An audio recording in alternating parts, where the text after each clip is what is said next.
Hey friends, Jason here, the host of the Speak with People podcast. Before we hop into this episode of the Lead with People, Not at Them series, I want to ask you a question. Are you ready to speak like a leader? So many of us aren't ready to answer that because we don't think we have the confidence. We're too fearful, or we just aren't given the opportunities to speak in public. And maybe if we do, we don't understand how to put our thoughts together in a clear way, and then all the nerves attack us, the beads of sweat and the ums, and our stomach turns over.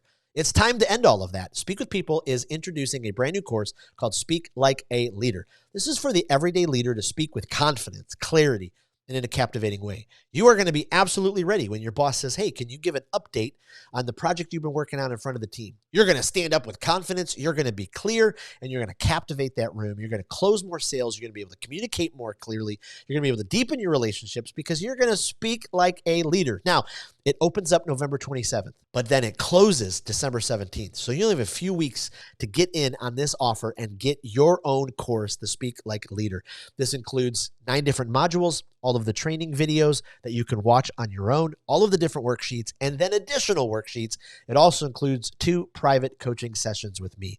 Go to speakwithpeople.com/speaklikealeader and get your course today. And now for this episode of the Lead with People, Not at Them series. Welcome to the Speak with People podcast. My name is Jason Raitz, and I'm so excited that you are joining us today. Here at Speak with People, we believe that healthy communication is oxygen for our relationships and our leadership. So whether you communicate one-on-one, to a team, from a stage, or from behind a screen, we really hope that our time together today on the podcast it challenges you, inspires you, encourages you to breathe life into your world with your communication. Before we hop into just a fantastic conversation with a great leader, I wanted to remind you about the Speak with People community Facebook group. If you're looking for a place where you can be encouraged, challenged, inspired to keep growing in your communication skills, just go to Facebook and search for the Speak with People Facebook group. Come on in and join us.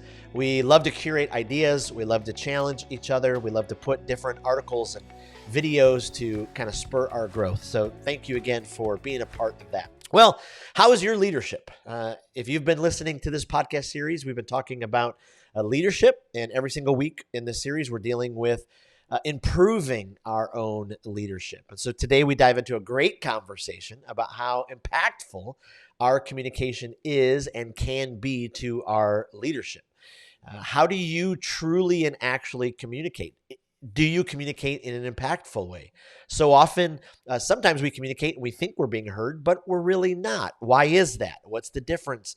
What's the breakdown? What's happening there? And so today we're going to discover some secrets that hopefully will empower you to captivate and communicate in an impactful way. And I am just blown away by the guest who is joining us today. Just an absolutely amazing leader, business owner, consultant, trainer, communication expert.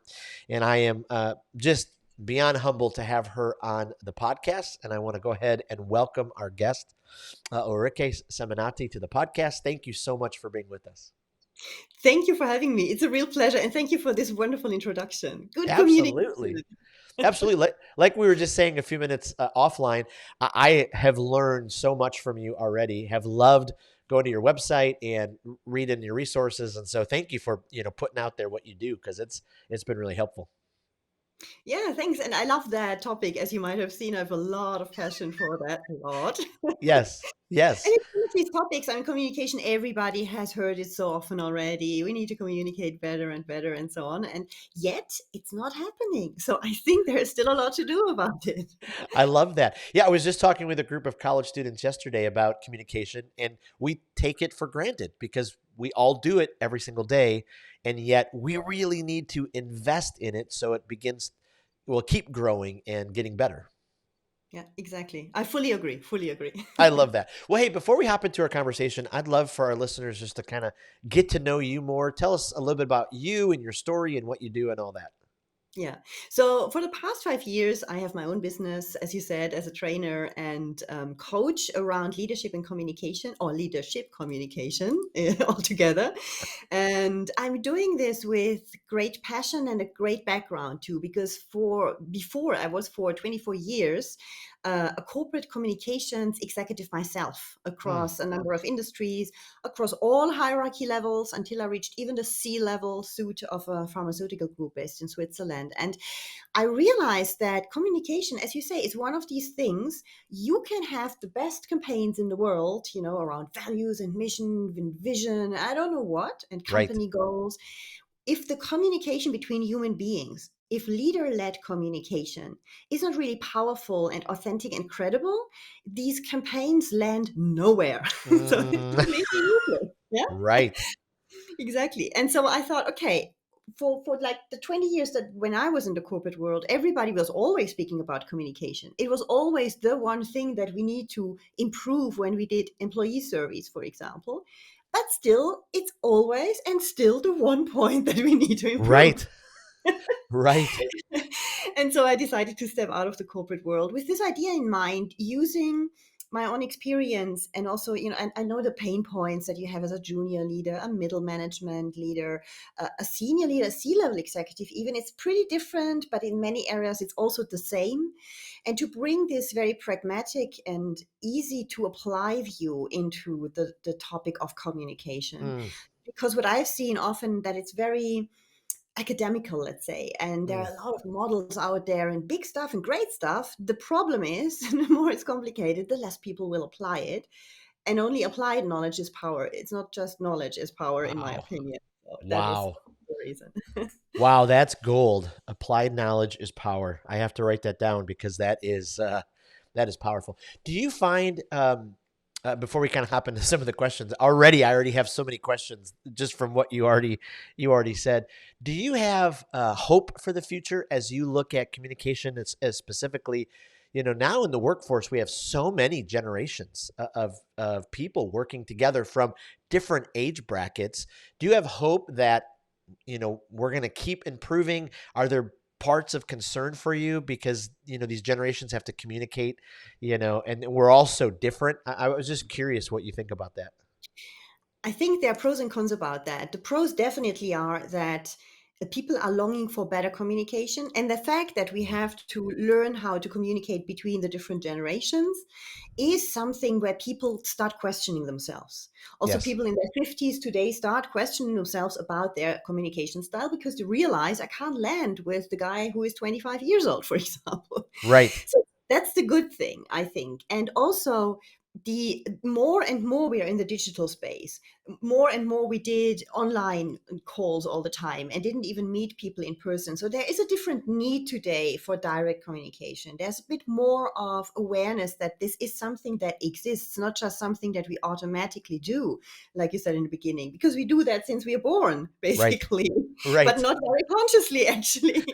Right. So I think this is why there's hope. But there is also then the difficulty, I think, that especially the very young generations communicate so much online in written and abbreviated shapes and forms on their mobile phone that Mm, I wonder how they will learn to communicate impactfully from human to human in a room later. Because right. that is already difficult for all of those who have never communicated online before. Yeah. Right. Right. So there is a little bit, pros and cons, like I say. Absolutely. I love that. I just spoke in a college class this week and I noticed that half of the students all had their earbuds in.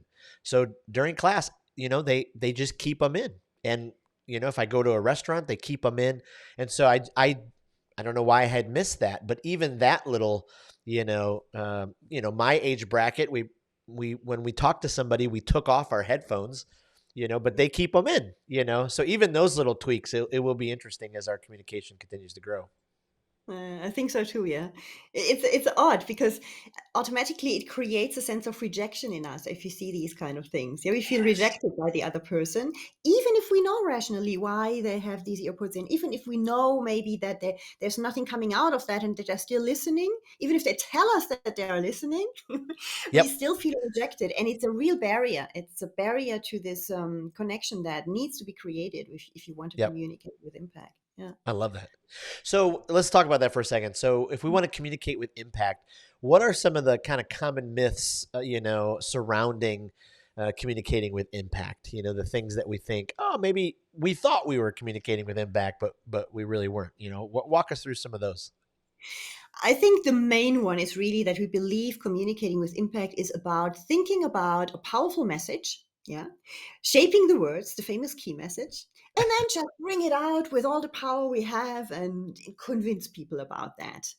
And I think that's the exact opposite of what we should do. I think this is the big myth. Yeah. We feel like it's about sending something strong. That's how it sounds, communicating with impact. Yeah. Right. But I think we need to shift that perspective completely. We need to, first of all, understand that we have to receive first, in the sense that really feeling the audience, not just on paper, like, they are, I don't know, have this age or these kind of interests, but really doing something with that before we Mm. even start speaking to them. And I think this way of stepping into the shoes of the audience or of the single person we talk to in a one-on-one Yep. discussion, that's really difficult. People think, yeah, that's for sure, I do that. But actually, no. 99% of people, or 99% of our time, what we do is we shape a message, we say it from our perspective, and it's perfect in our views, perfectly understandable as well. Obviously, it's all crystal clear in our eyes. And Yep. what we do when we do that is that we customize our message to the single person on this planet who will never get this message, and that is ourselves. That Wow. is the point. Yeah. If you remember Wow. only that about impactful communication, that's the point. Wow. Absolutely. Boy, that's so insightful. I mean, and that takes away, so much pressure sometimes, even for what you said in the beginning, because we think, oh, I can't be impactful, and we think big and loud, and it's just not always the case. Boy, Yeah. that's so helpful. Yeah, yeah, exactly. That is the point. And then it's also about, some people hide behind their message then, Mm, because they think the message is powerful and the content as such is compelling, and they do not spend enough time to be clear about their own position towards that message. wow. Because sometimes we deliver a message, especially at work, that is in the interest of our career, for example, but it's not Yeah. something that's close to our heart. We might have to deliver a message that is not something we truly embrace ourselves.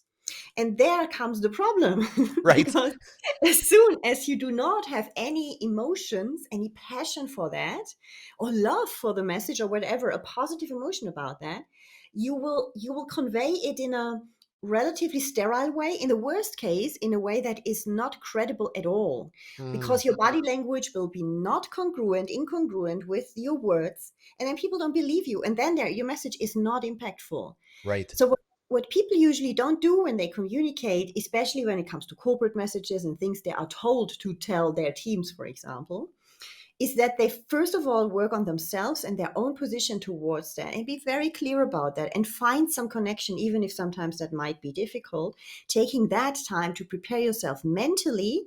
And then the words come out in a completely different way anyway. Right. You don't have to do a list and of 5 bullet points that you want to mention, because these are the strongest arguments on this planet. Because what will come out is then something that is much more genuine and authentic, and that makes a real difference. Wow.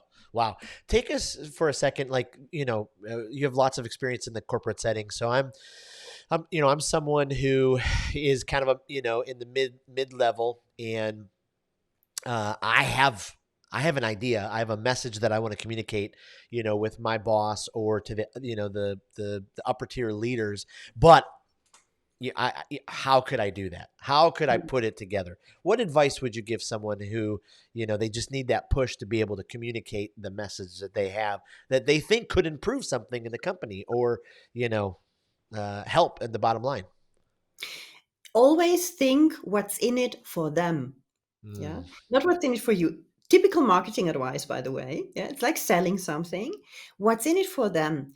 What is interesting in that message that you want to bring across? Do you want to, if you want, for example, a budget approval, yeah, additional budget, usually we don't get that, but we want that. right. Yeah. Or something that eases the way of working for your team, for example, whatever. Think about the profile that you have in front of you. What does this person really want? Is this person mainly driven by status and power? Are they interested mainly in their own career? Often, if we communicate bottom up, then we have that situation that we have someone Mm, who's very much interested in their career. So if that's the case, then really think about how can what I want make them shine? Not how does it make me shine or my team, even if that's what you want. But you right. don't communicate that because that's not compelling. That's your message. Like what I said before, that's tailor made to you. But what's tailor made to them? And that might be totally different. Or is it a leader who is not a risk taker at all? Yeah, Mhm. they don't want that. Then come up with something where you can say, if we do that, we can create more continuity or more stability. You really need then to think about the key. Then it's about keywords that I use. Do I use some words like best in class performance achievement? Yeah, that's another type of personality that who likes that. Then if you say continuity, stability, I don't know, as reliability, for example, Right. you need to think about that. And I think that is what we usually don't do. We think, what is this bringing to the team, to the project as such, but not what is it ultimately bringing to the person who has to approve that idea. Mm, Personally, I really think personal. It's about their career oftentimes, or it's about their stability or their job security, or maybe they love growth and love to see new things and find this really inspiring. Maybe it's about that. But you need to think about what's in it for them. wow. Wow. That, I mean, it's so powerful because so often it seems we're wired to think the opposite, right? How do I Mm. get ahead? What's in it for me? How can I get to the next? And just to switch that mindset will make our communication so much more impactful. That's Yeah. powerful. What have you found? Why when communication is so important for a company or a corporation's culture or a team's culture, but why don't the leaders of that team, if the communication gets off, why do they just let it kind of keep getting more and more off the navigation instead of trying to get it back on, trying to, train the team, get the team healthy when it comes to communication? Why does it seem sometimes that they just, once it gets off, it just kind of go more and more toxic, more and more off. And then, 2 years later, the team is, can't recover. Why do you think that is sometimes? I think most oftentimes people just don't know how to do it. Mm. First of all, I think they don't see it, not all of them, but I think many people avoid conflicts. In many profiles that I Yes. have met, avoid conflicts. Yeah. Yeah. And that's the beginning of that, because obviously you can feel something's not quite right, but it's not dramatic, so you avoid it. You just don't look at it. And it's getting bigger and bigger over time, and then it becomes really uncomfortable. And at some point there is an explosion or something happens, like many people are leaving, or Yep. they make big mistakes because there's no collaboration anymore, things like that. Then it's a bit of a wake-up call. The problem is that most people then just really don't know what to do, because they are so much caught up in looking at the situation from their own perspective, Right. because they never made that effort to really look at it from very different, from even very opposite perspectives. Right. And it's surprising when I train leaders how difficult it is to communicate really from a totally opposite perspective. And because it sounds simple, yeah, step into the other shoes. I do an exercise with them usually around sell a house from a profile that is totally the opposite of you in terms of interests, what they Mm. want. And there's often long silence. And it's only a house. A house is simple, and a house has a lot of features. A Right. garden can be there, a neighborhood in addition to the house. I mean, there are many things you could describe. Yet people struggle to find more than one or two arguments, which is really nothing for a house. Yeah, Right. to sell that to a profile that is not at all in line with their own perspective. And I think that is the problem, that we think we know what the reality is. Every single one person on this planet, 8 billion people, think that this is the reality, what Mm. they see. And it's not, it's just their reality. And everybody has another one. And you have another reality of this discussion than I do. Logically, we're two different people. Yep. And even if we were in the same situation, because now we are not exactly in the same situation, you're Right. interviewing me, but even if we were, we would have two different perspectives and we would both be convinced that's the truth. And as long Right. as you stick to this little field of that's how it is or that's how it has to be, most oftentimes you can't see any solutions, and you will also not allow for communication to become better with the team, or for people to speak up a bit more, or for you to speak more in their words, and all of that, all of this more, let's call it mental flexibility around how you Mm. communicate, is only there when you create some awareness about your own motivations and how this influences the way you communicate, and why people might have perceived something in a completely different way than what you expected them to do. Wow. Wow. Absolutely. Have you found in your leadership experience the employees, the leaders who on their own take time to make sure they're investing in their communication skills? I mean, we do leadership training, we do physical training, we do emotional training, but sometimes we don't think as much about our communication skills. Have you found that the leaders who do that, they take that step to invest in those skills, do they experience more success? Do they experience more promotions? I mean, I'm just curious from your vantage point as you've helped companies and been in companies. Yeah, I think they definitely have an easier life afterwards because they start connecting the dots. Because Wow. you can have a lot of knowledge and a lot of skills and a lot of methods and whatever, what have you, yeah, like you say, in different areas.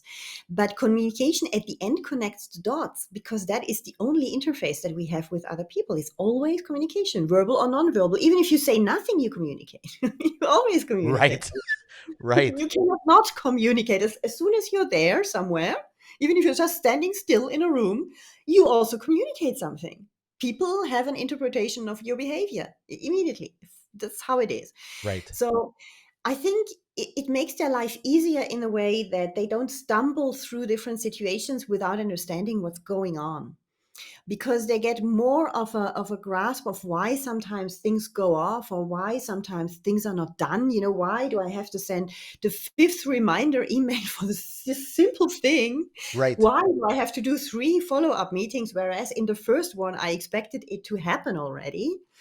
To find a solution or something, Yep. it makes life easier because they can be just with more training and more awareness around how to speak to other people and how to relate themselves to what they actually want to achieve. That's super important. Start with you first, then help others. Yeah, like in the airplane. You're falling down, help yourself first. Many leaders don't do that.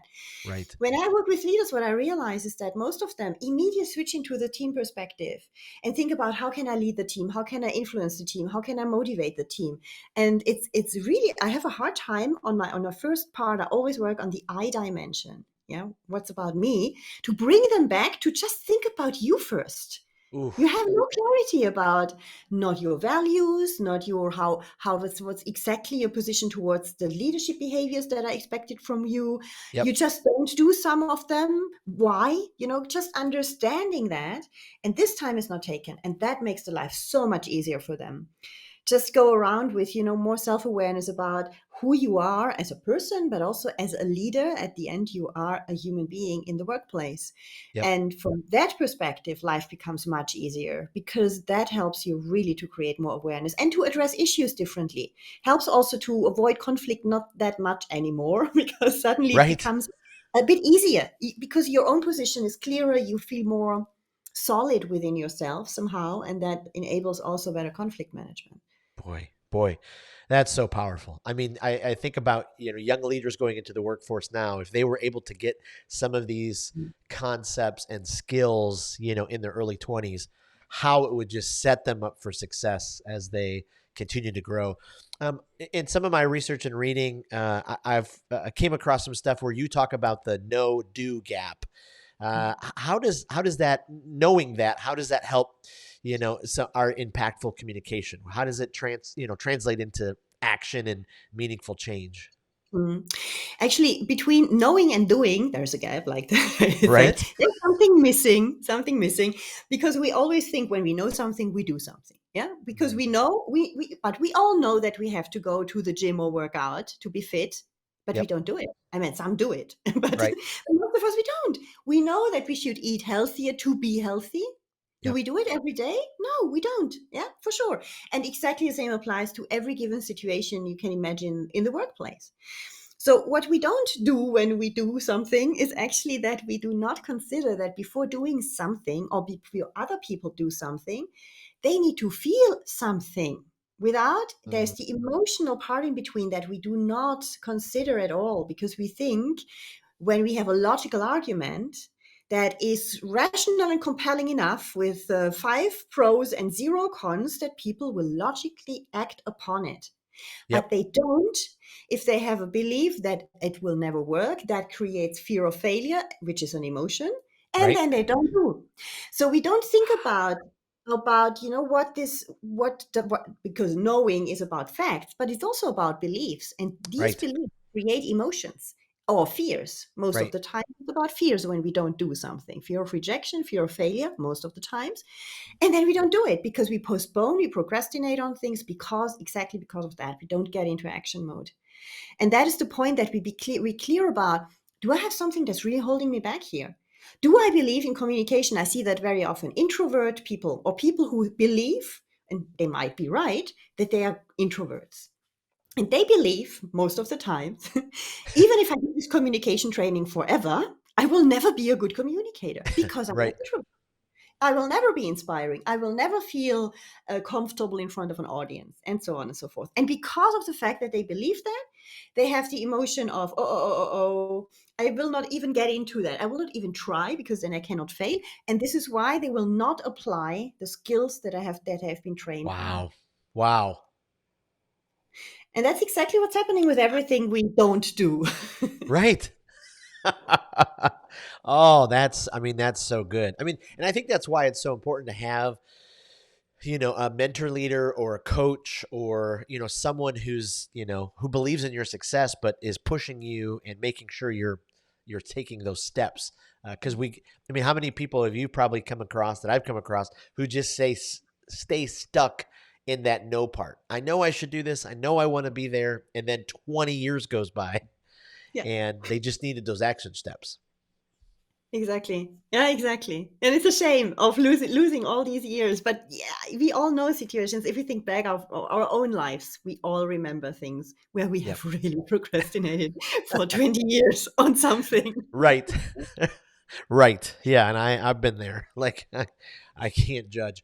When you go in and you work with, leaders in a company or you're doing some corporate training, are there some key, communication practices that you're making sure that, kind of lay the foundation for them? If you're going, hey, if you guys want to keep improving, we've got to make sure this foundation is strong. I know you've given us some already in this. I mean, some of the great gold you've already given us, but just wondering if there's any other pieces to that foundation. Mm. Well, I can rather wrap up what I said because I think that's important. I work with personality styles. There are many different models out there. I work with a very simple model. It's around 4 styles. They're called dominance, stimulance, balance, harmony. Very Yep. simple. It's a little bit similar to the disc model of those who know the disc model, but it's not Yep. exactly the same. So it's about first step number one, understand what profile you are. What are your motivations? Step number two, really understand how you are motivated for certain goals, and Mm. also how can you motivate yourself maybe indirectly for a goal that is not that motivating for you. Yep. Yeah. And once you're clear on that, you can come with authenticity and speak to others about that goal, knowing also or having thought about before who is in this group I'm speaking to. Who are my team members? Are Mm. they very similar to me? Are they totally different from me? Are there 7 out of 10 who are very similar and 1 or 2 profiles that are totally different? Then you need to really have your own strategy, how you communicate. Maybe you do it as a group, but you focus more on the majority in terms of your wording and what's in it for them. You think about that. And when you Yep. have 1 or 2 who are really different, you take them aside and say, I know that what I said in the meeting was maybe not super compelling for you because I know that you actually love change. And so for you, I thought about there would be this or that in that project that might be interesting. What do you think?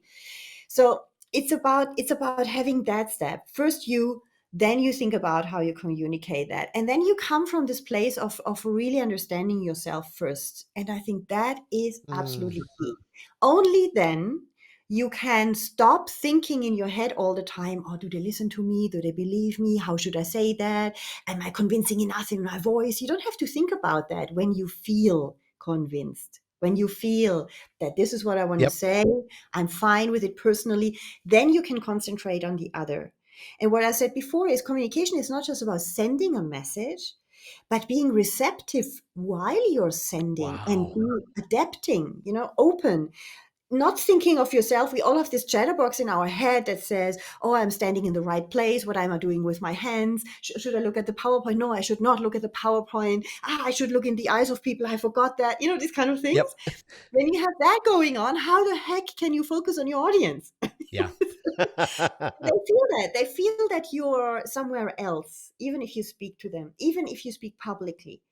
Especially then, just be open to feel what's coming from them, just perceiving it, because you feel solid in your delivery. But that's only possible when you have been very clear and very boldly honest with yourself about Wow. your position towards what you will say.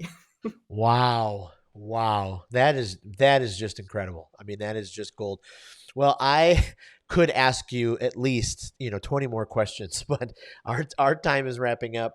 Let me ask you just a couple of rapid fire questions before I let you off, so our listeners can kind of keep getting to know you. We talk a lot on this podcast about speakers and storytelling. Do you have a favorite speaker or storyteller that every time you listen to them, you just think, oh, I could listen to them all day long? I come with a classic. Okay. It's Simon Sinek. I love it. Why? Because he's extremely passionate about what he's saying, and he's super authentic. Because I mean, I don't know him personally, unfortunately, but it's obvious that what he says comes from the heart. He Yes. always speaks with his full energy. And I think Yes. this is the best example to understand what it means and how convincing you can be when you have a clear position about your message and when Yes. you really believe it yourself. So Yes. every time he opens his mouth, you can hear or listen to him wherever. It's always exactly that. And that's really Absolutely. admirable. Do you have a favorite leadership podcast or a guilty pleasure podcast that it just fills you up? You'd love to recommend this to our listeners? I don't listen to podcasts for fun actually, but for information, because I'm a big learning person. Yes. There's one which always delivers obviously very good quality and is already for years, as the HBR Idea Cast. Mm, And I like it because you can there are a lot of different topics, and depending on what your leadership issue is right now, you can find things. And it's very solid, so it's not fun or super innovative or inspiring, but it's yes. very solid. And I think at the end, most people just need a bit of security also in what they're delivering, what they're doing, and that's what you Yep. get there. Yeah. Is there a book that you recommend every leader? If there's only one book, every leader has to read this. I have this one, Coaching for Performance I love it. by Sir John Whitmore. It's about leading with questions. So it's this famous coaching leadership Oh, style. And for me, that is the evolution of great communication, to yep. help people by asking them, by not imposing our own solutions, but by really asking them so many questions until they come up with their own solutions, because this is how you create engagement. It's a time consuming Wow. way of managing people, definitely, in the beginning at least.